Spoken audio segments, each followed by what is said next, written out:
Hi everybody. Everybody coming on in? I just have to find you now.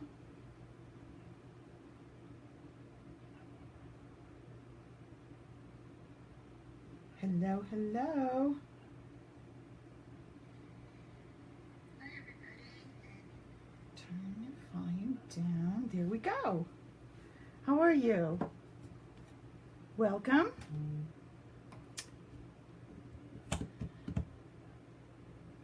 Let me see if I can get a couple people in.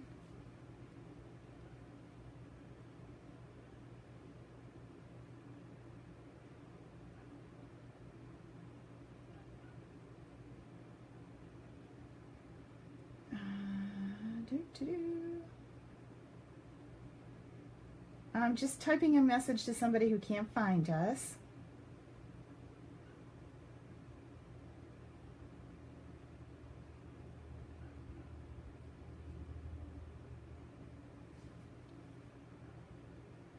I thought I had it listed. If anybody is in our VIP group, can you just remind them of where we are right now? Hey Susan, how are you? Okay, I know it's annoying to be in a different place sometimes, but if you're following this page, it will let you know when I go live. And I use this page all the time because it makes it easier for people who aren't in our group to find it, and it makes it easier for me to save the recording. Good, good. Just move that out of the way. All right. I am good. It was nice and warm. It's actually kind of muggy right now. It's weird to be doing Christmas in July, sitting by the pool, but it's okay.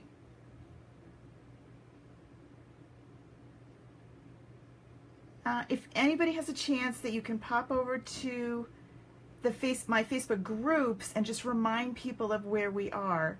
I posted that, I know, today, but sometimes it's hard to keep up. Hey, Lori. So what are we going to be working on tonight? Tonight I thought we would, a couple of different things. Oh my goodness, 90 and humid. We're going to start with a sketch. I'm getting so many messages, you guys, about people not finding me. I thought I posted this really clear. And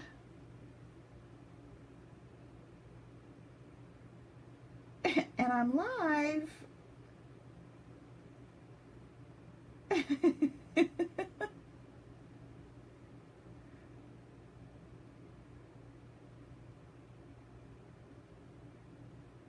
Okay, this is the last person I can answer because that's really annoying to come and then have me typing away to something else. I'm sorry.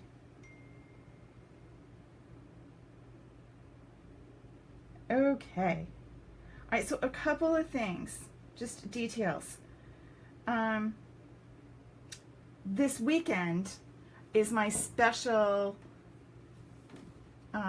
Christmas in July day, and we are not on Facebook. We are in the classroom again, not on Facebook, and we'll see. The reason I like doing it here, Carol, you found us, woohoo, good, good, is it lets more people see what's going on.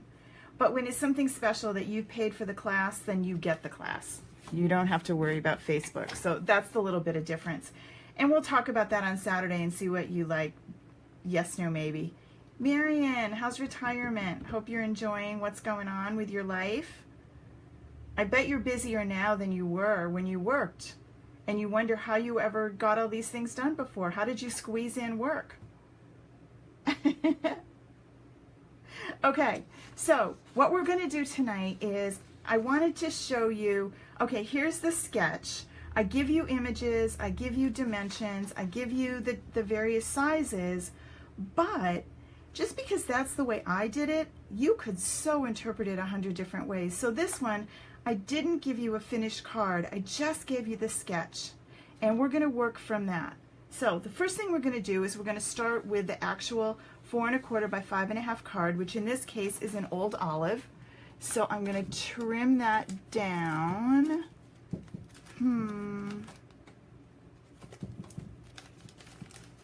Let me just grab a piece. Hold on, I'll be right there. I'm not going to move the whole trimmer so you know how to trim.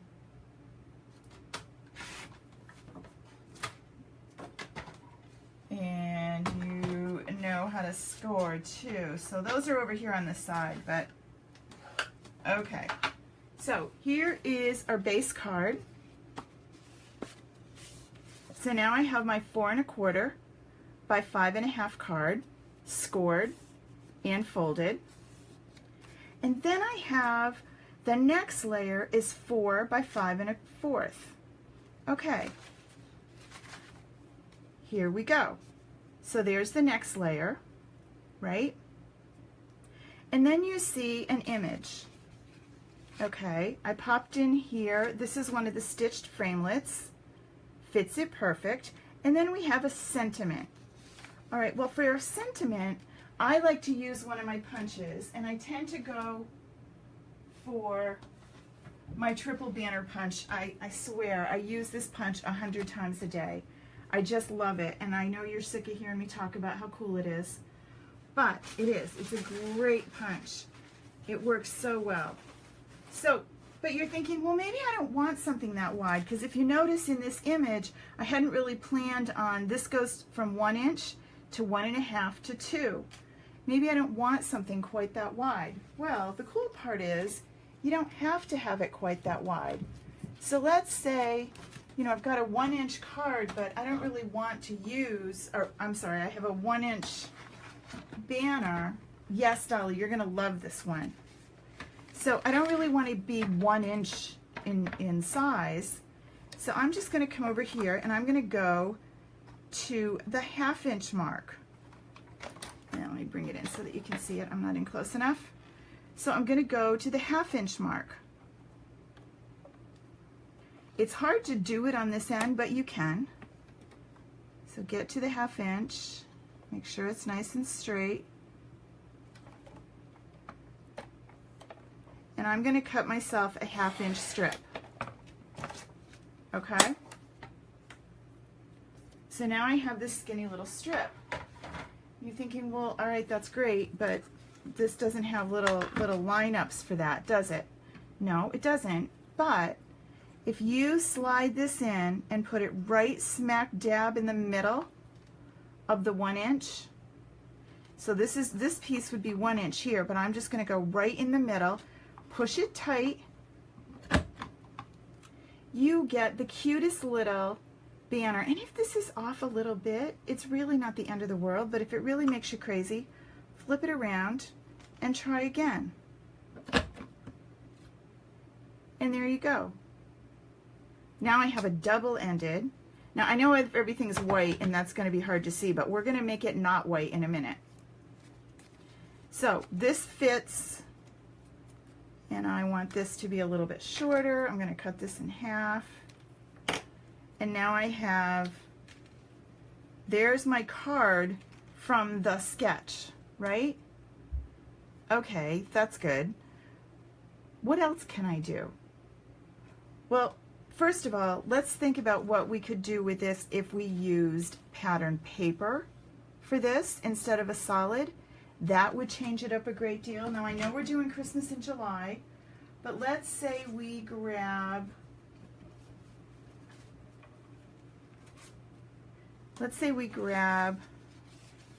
a pattern piece instead of the white, and then we put a white and your banner, and now you have a totally different looking card, right? Now what if you don't want to do just a shape with a stamp on it? Maybe that's not really working for you. Okay, so now what you know you have some sort of a something on the sketch, but you're still going with the same sketch idea, but you're just going to expand on it. Because what I want to do for next week is I'm going to give us one sketch on Monday, and so far the only person that won anything this month is Janet. Janet Smith posted a bunch of cards using sketches last week. So coming next week, you will have one sketch on Monday, and every day we will do a different version using that sketch, playing on that one sketch to see how you can get the most out of it. And honestly, by the end of this month, you're going to have such a catalog of sketches to work from. You won't need, you really will, anytime you need a card, just pop out a sketch and you'll be ready to go. I find that if I use these, half my planning is already done for me. All my sizing's already done. I don't really have to think. Okay, so what else could I do instead of just an oval? Well, if you look at this really cool Santa Sleigh, which is the bundle that I said I would use this month, what about if I did one of the dies? Well, I have this great tree, which is really similar in size, and it's a big image. It could go right here, right? Okay, so let's figure out how we're going to do that. Don't put your sketch away, just kind of keep it out of your way so that you can remember what you're doing. And we're going to take our white cardstock and we're going to stamp our tree. And I'm going to use my garden green. Oh, Janet, I'm so sorry. I guess I need to rethink this. So many people have a hard time with it. I don't know how to, we'll talk about that. Stamping up the tree. Now remember, this is a great tree for coloring too. But for tonight, we're just going to go with the lines. We're going to stamp our tree.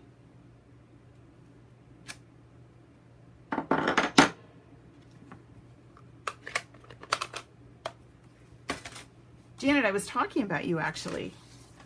Janet has earned a prize that I have to send out to her for her participation last week. She gave us a lot of really great cards.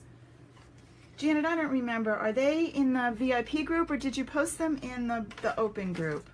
How do you get to the VIP group, folks? If you are not one of my customers, as soon as you place an order, you get added to my VIP group, and we do some fun stuff in there. Lots of chatty. It's a smaller group. It's not so overwhelming. So notice that the stamp set coordinates with this die. You just got to line her up, whoops, and not let it stick to your finger. I have my magnetic plate on, so once I get it in place, I'm good. When you're doing the tree, if you kind of line up the trunk first, it's a little bit better.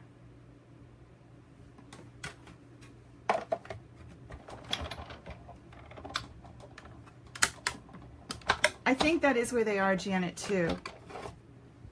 All right, so now we have our tree.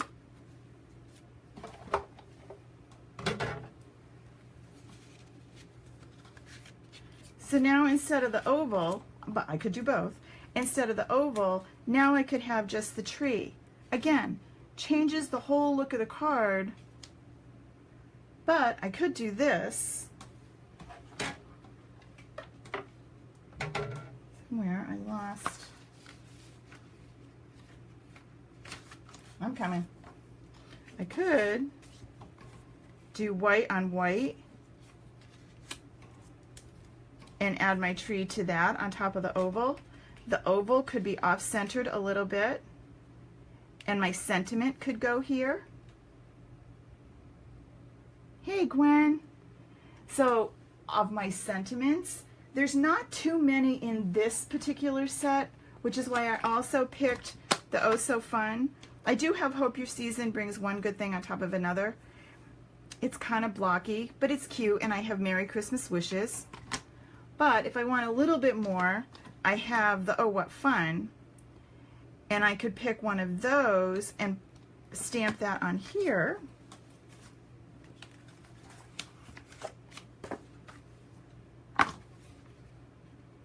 This one's kind of cool. I like this one, the Wishing You a Sweet Season. And if I use my real red, I know, you guys, I'm sorry. You know, I'm going to start to make this simpler, I think. I have a hard time. I have 2 groups and a page, and it gets me nuts. I need to locate in just one. Remember that whole simple mantra that I keep saying we need? I'm trying to figure out where that blazes I am on Facebook. I'll work on it. It's my goal this month. Simplify my Facebook life. Wishing you a sweet season.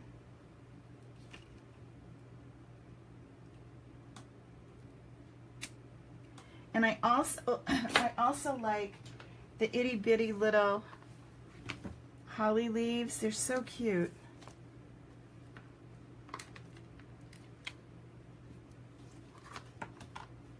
And we're going to use our green for that.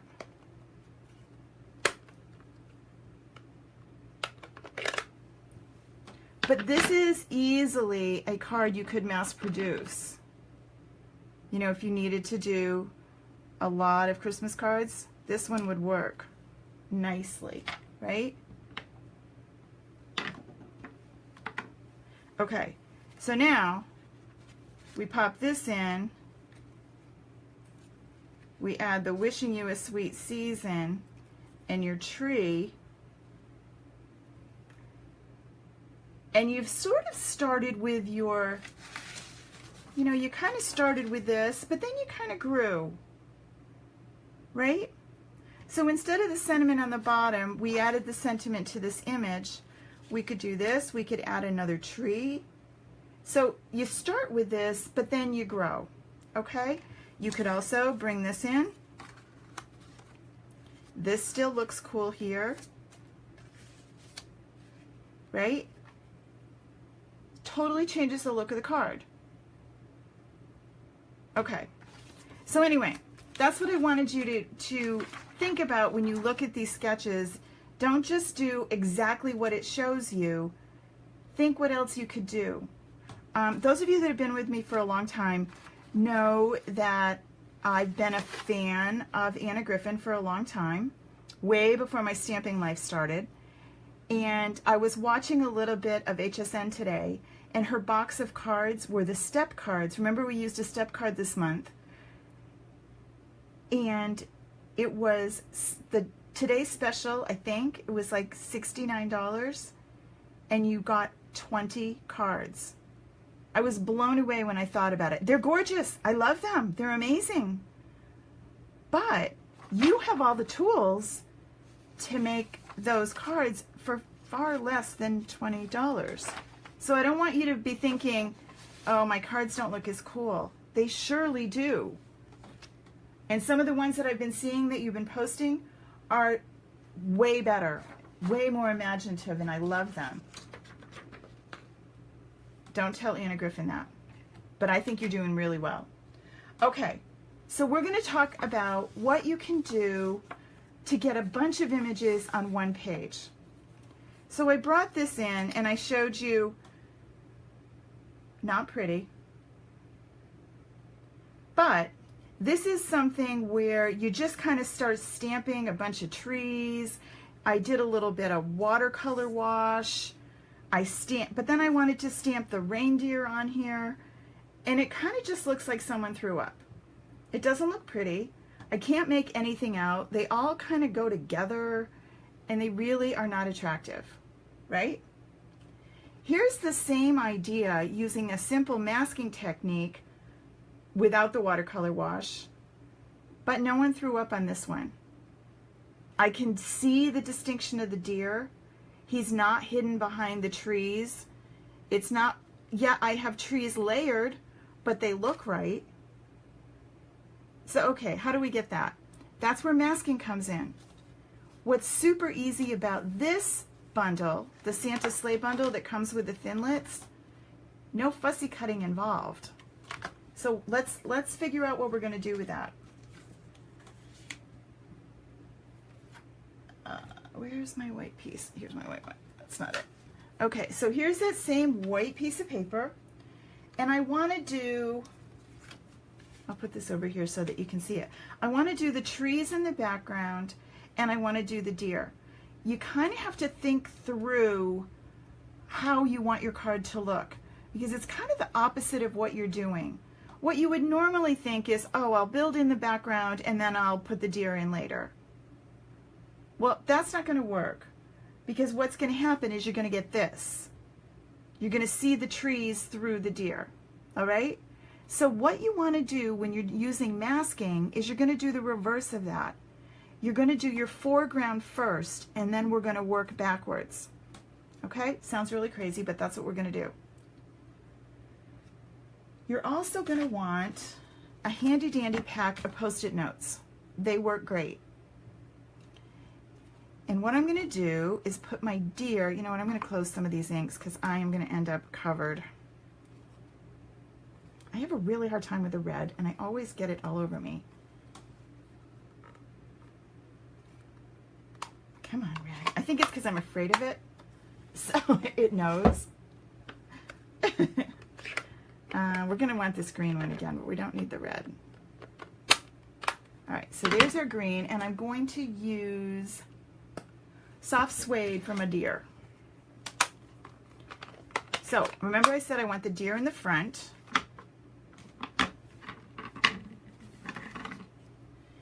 And I have my deer here. And what I'm going to do is I want him sort of over here. So I'm going to ink him up.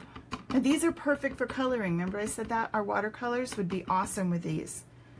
And I'm going to position him where I want it. Now you're thinking, well, on the sketch, you kind of had him, he's going to be this image, and I kind of had it over to the left. Well, that's all right. You can flip this. You can turn it around. You know, don't be stymied by the way it shows up. You can always flip it. You can even do it this way.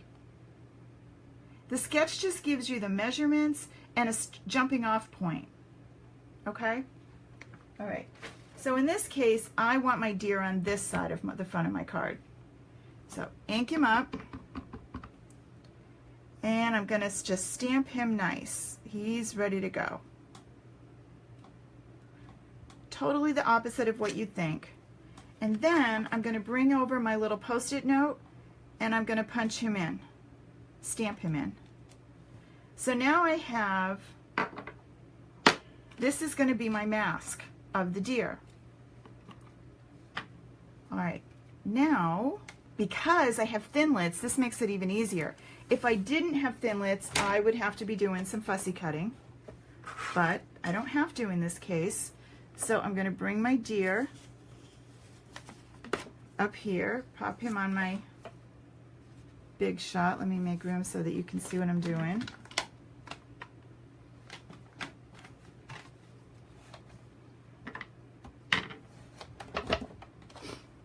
So he's here, and I need to grab my deer Thinlit,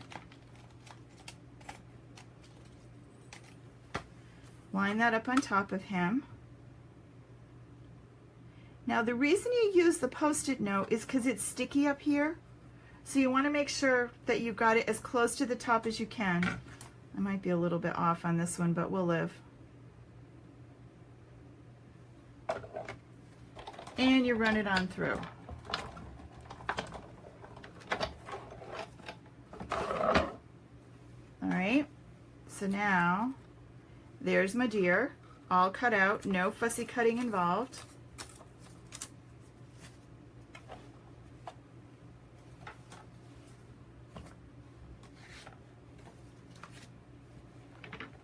I always think this is a big desk till I start doing things, and then I decide it's not.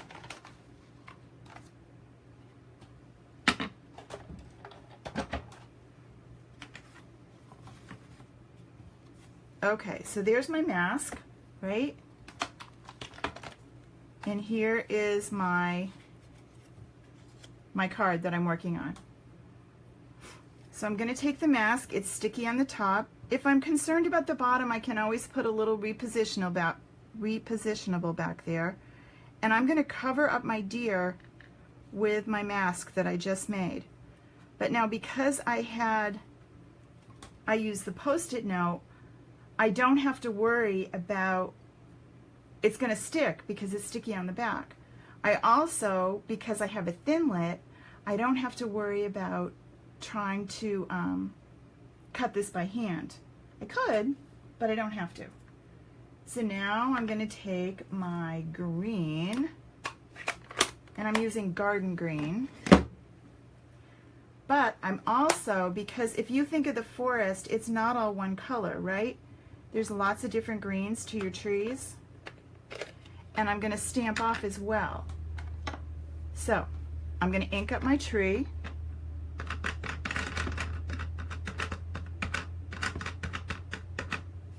All right.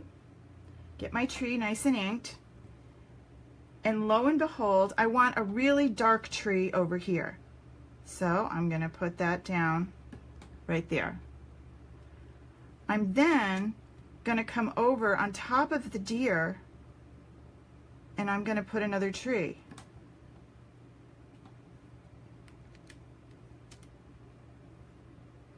And then I want maybe another tree, but I don't want to stamp over this tree. So now I'm going to need, let's pull up the deer so you can see. Look how cool that is. The deer is in front of the tree. You still get all the detail, you still get the look, but you get huge dimension. Now I could have actually made it dimensional.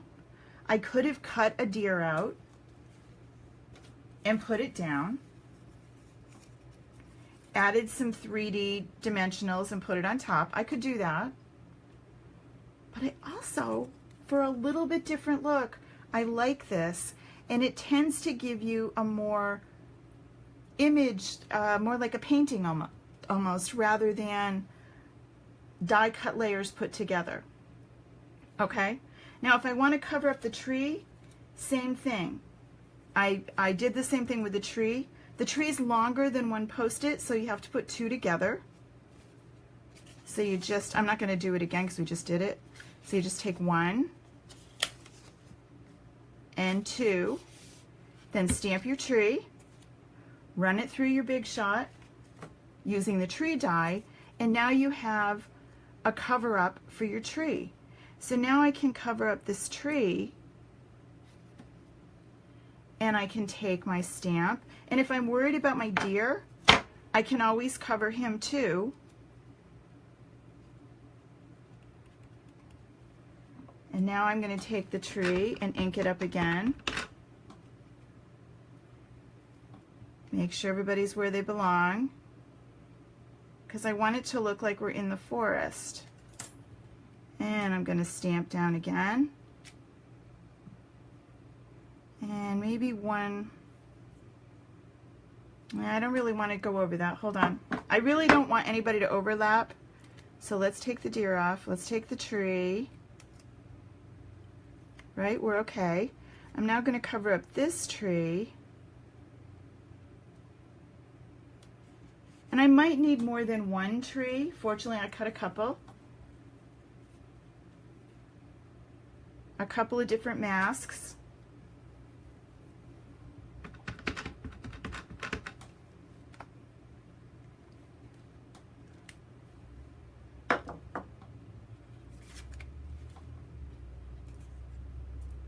Okay, so I just created a forest really super fast by having some masks. You can see I made a mistake here. We'll cover that up with something. But I could have put another mask there and made sure I didn't. But see how cute that is and how different it is? And now you get your watercolor pencils, and when you start working with this page, it's going to look like you've actually created a line drawing, and it's really going to look cool. Remember when you use your watercolors. So the trick to masking is to think backwards. Think backwards on what do you want to be in the foreground? And then I'm going to take my tree and my watercolor pencils, Yes, my pencil's all chewed up. Mr. Mortimer got to my pencil. And then I'm going to grab my blender. Hey, Sandy. And remember, when you use the blender, it takes the lines away, so it doesn't look like you actually colored it. It looks more like you painted it. The difference between the watercolor and the markers, now the markers are super cool too, and the markers come in all the same colors. If you haven't used those, let me just grab those quick to show you. The markers are great. They're a great thing if you've saved up and you're putting together a big order. Remember, this month you get your bonus coupon of $5 off. You get that on every $50. So if you do a $100 order, you're going to get, you're going to get two $5 coupons to use in August. So make sure if you're close to get to that second 50 so that you get the second, or if you're close to 3, make sure you do 50, 100, or 150 or whatever. There's no limit, and you can do it as often as you want in the month, and just save them, and you'll get an email. So there's a fine point, and then more of a painting, more of a brush. So when you do this, and you'll see it's the exact color of the stamp set. You'll notice I can't color and talk at the same time for some reason. And you can use the blenders on these too if you want to make your lines disappear and make your color more even. So how neat to do a bunch of these, and then while you're sitting outside by your pool or at the lake or camping, take these with you and color. Either color with your colored pencils. If you're not ready to invest in the markers yet, you can buy the markers in smaller sets. You don't have to buy the whole thing.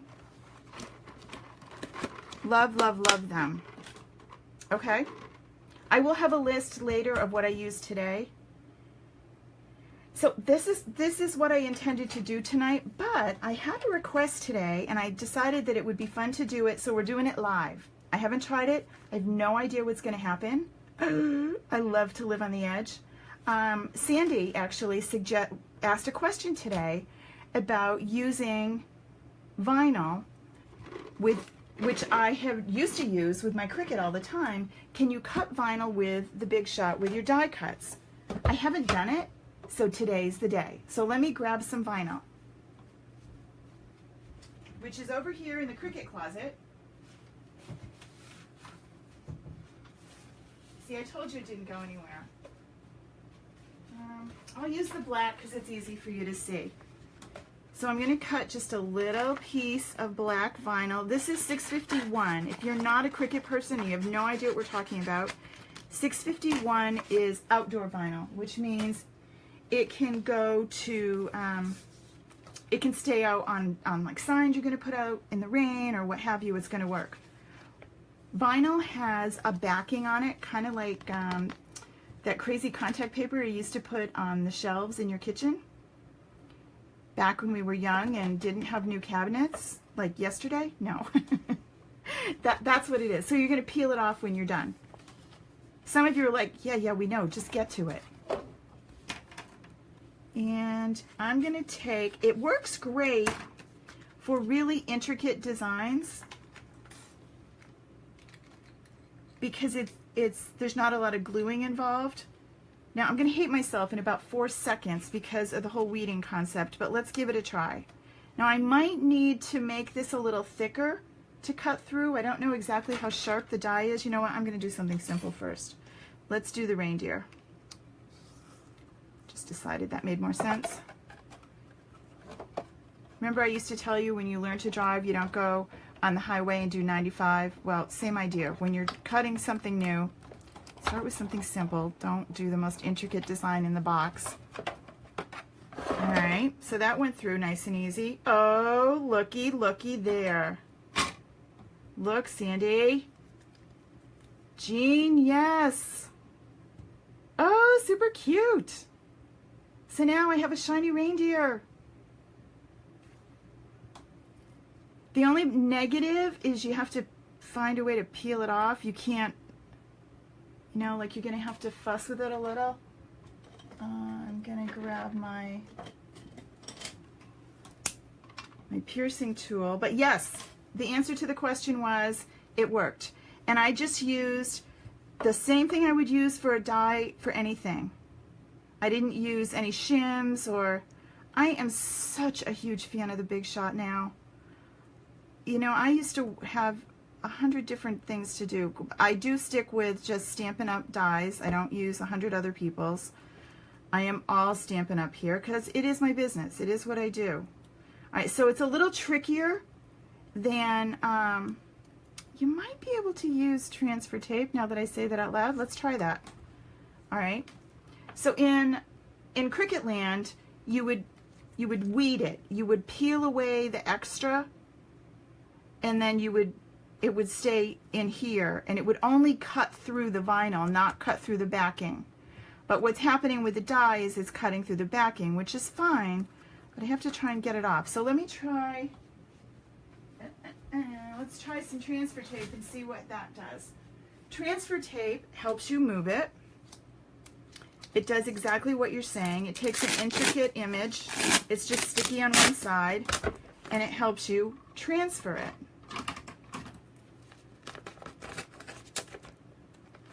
So let's see what happens. We're going to take you off.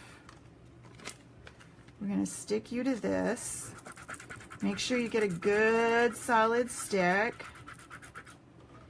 Then flip it over, and then I'm going to peel the backing away. I'm using the paper piercer to help me get started.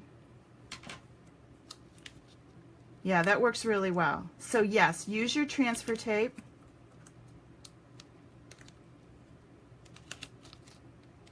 And there you go. And there's our deer. And let's add him to our design. So you just pop it down.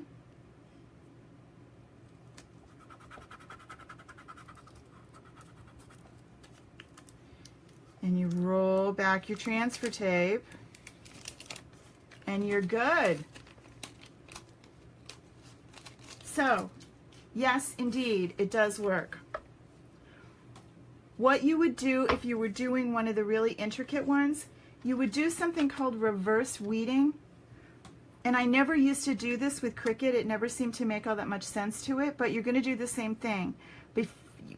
You're going to put it on your transfer tape, and then when you pull the transfer tape away, the little tiny pieces will stay behind. But let's just try this crazy intricate one time. These are the kind I say I hate because the detail makes me, I don't like weeding. It's my least favorite thing to do in the world. Well, no, I bet I have other things I hate more, like cleaning bathrooms, and it's not the least favorite thing. I can think of a lot more that I don't like to do.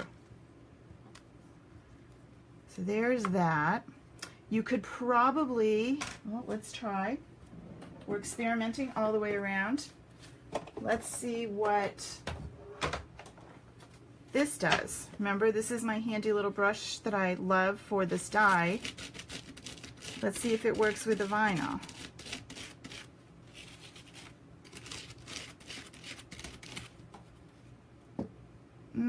Yes and no. It does, but it doesn't. But it seriously would be easier if you did it right now. No, I really didn't want that person. Are you guys still here? Yeah, okay. I said that word of the helper on your iPhone. I'm not saying it again. Starts with an S. And everything went kaflooey.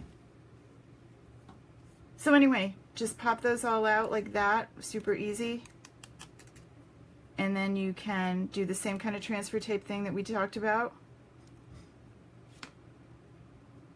It's actually way easier because you don't really have to weed. I actually might like this. Right? And look at something like this. This would be a bear to try and glue down because it's so detaily, but by using your vinyl, thanks for the suggestion, Sandy. I love it. All right, so we're not going to be limited. We can definitely use vinyl if you want. Now, why would you use vinyl? If you came in late and you're wondering, what is she talking about? Vinyl just adds another touch to your cards. It's an extra way to do it. It's not something Stampin' Up! Sells. But if you have some vinyl left over from your Cricut days like I do, it's just a different technique, and you can give it a try. Alrighty? Alright guys, well thanks for coming tonight. I promise I will make it easier to find this.